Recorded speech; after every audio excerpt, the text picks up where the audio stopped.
Let me tell you a quick story. I'm at the gym, right?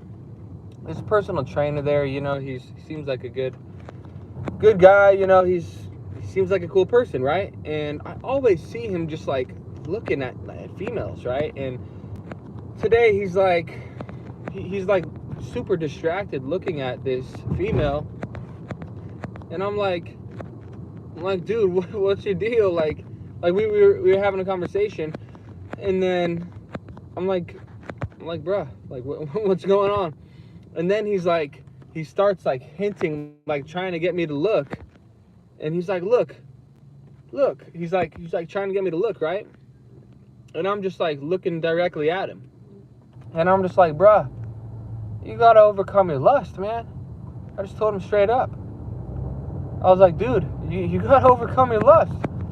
And I started telling him this Bible verse. I forget exactly which one it is, but I started telling him, like, look, man, I get it. Like, lust is like the final boss. Lust is like, it's like the hardest thing to overcome. I told him, like, look, man, I've been down and out. Like, sometimes I've struggled with sin, and Romans 3:23 says, for all have fallen short of the glory of God. All have sinned. It doesn't matter how big or how small. So I'm by no means an imperfect man, but I've overcome a lot of things, and it seems lust is like the hardest thing.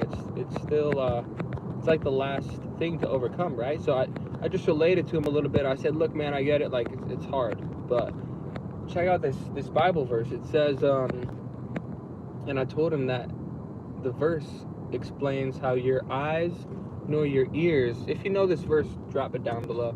Your eyes nor your ears will ever be filled. They will never be satisfied. And I have a previous video about this, but I'll just tell him, like, dude, your eyes will never be satisfied. He's a personal trainer. He's at the gym. He's always looking at women. He's like a freaking squirrel. He's just like attention span of a goldfish, just looking. I'm like, dude, like your eyes will never be satisfied, never. And I'm like, look, man, if you were investing, or if you had $1,000 you're about to invest in a stock, it's your last $1,000. If you knew the stock was gonna go down, would you invest in it? If you knew it was not gonna make a return and it was gonna go down, you're gonna lose your money. You're gonna go negative. You're gonna go in debt. Dude, would you spend that money? No, you would go find a stock that's going to bring a return on investment. So if you had your last 5 seconds of life, would you spend it on a sinful behavior, on lusting at women? Let's just face it, that's not a godly thing to do. And I told him, not only are you not, if you look at women, similar to if you had that money and you invested in a stock, if you use your time, your money, if you use your time to look at women, if you use your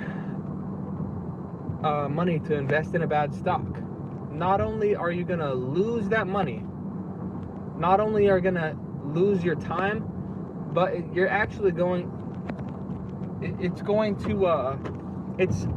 it's planting a seed for the devil. So not only is it's not positive, it's extremely negative. Because guess what? Not only does it doesn't just take you off your purpose and get you distracted, it gets you going the complete opposite way. Because when you're looking at women, lusting at women, then you plant seeds. Start planting these seeds and later on that night, you might have a little bit of lust. That lust demon might be creeping up a little bit, trying to scratch you, trying to dig its claws in your back. And, this might sound extreme for some people, but this is just the facts. This is just how it is.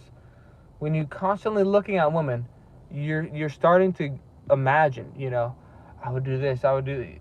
You start to imagine, damn, she's fine. Damn, I would want to go to this, It's okay to look at a woman and admire her beauty and admire, sexual desire is not wrong.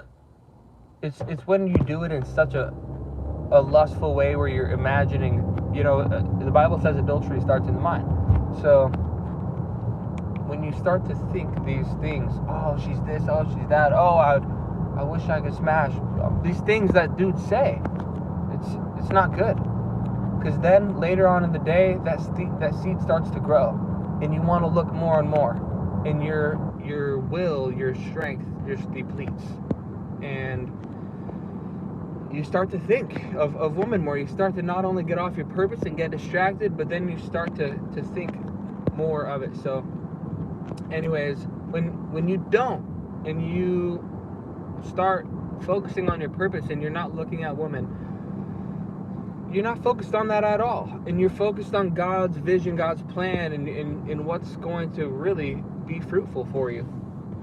And then you're gonna have no problem with lust. You're gonna really start overcoming it, and then you're just gonna be more masculine, more in your purpose, and more able to serve and step into the authentic self that you want to be. Dudes are out here wondering why they're so insecure, can't look a woman in her eyes, can't this and that. Dude, no wonder. It's how you look at women. You go up to that girl that you had a crush on or whatever, but you've been stalking her Instagram or this or that. You just been thinking about her. You just been imagining, like, no wonder, dude. Like, a woman doesn't want a man that's not on his purpose. When you're fully involved 100% in your purpose, a woman is secondary. I mean, God is first. God's plan is first. So you have to be 100% committed to your vision, and maybe God will bless you with a wife in due time. So anyways, I just want to share this, that lust can be overcome. You do not have to be a slave to lust. Stop abusing your eyes. If you had $1,000 as your last $1,000, you're not going to put it into a stock that will not bring you a return. You're going to find a stock that will bring you a return on investment. So use your time, use your eyes, use your attention, our greatest asset, to focus on being present in the moment and doing what you're doing. Living your purpose, living your life, being mindful, all these things. So lust can be overcome. You do not have to be a slave. No matter how strong the addiction, the lust, anything, no matter how strong the temptation, God will always leave a way out. He'll always be there for you. Isaiah 41:10, one of my favorite verses. Fear not, for I am with you.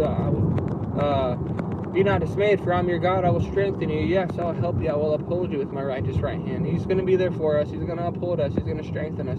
This is a promise you can count on. So I hope you overcome lust. I hope you overcome any temptation, whether big or small, and you start living in your purpose, and you start seeing those fruits. You start living your best life. So God bless you. Peace out.